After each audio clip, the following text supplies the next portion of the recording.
সহিহুল বুখারী হাদিস নম্বর 1491। আমার নবী বলেন, যে ব্যক্তি এশার সালাত জামাতের সাথে আদায় করলো সে যেন অর্ধেক রাত্রি পর্যন্ত সালাত আদায় করলো। যে ব্যক্তি ফজরের সালাত জামাতের সাথে আদায় করলো সে যেন পরিপূর্ণ রাত্রি সালাত আদায় করলো।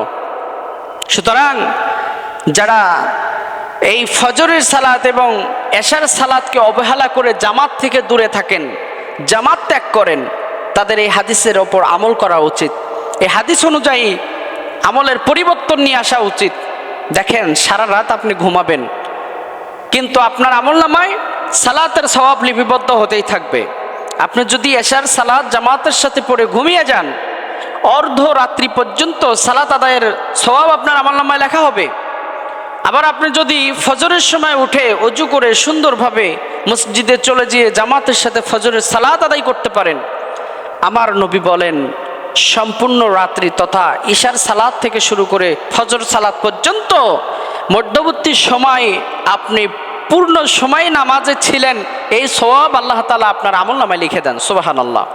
অথচ আপনি ঘুমিয়েছিলেন। চিন্তা করে দেখছেন কত গুরুত্বপূর্ণ একটি কথা। তো প্রিয় ভাইরা, আল্লাহ তাআলা যেন আমাদেরকে এই আমলটুকু করার তৌফিক দান করেন, বলেন আমিন।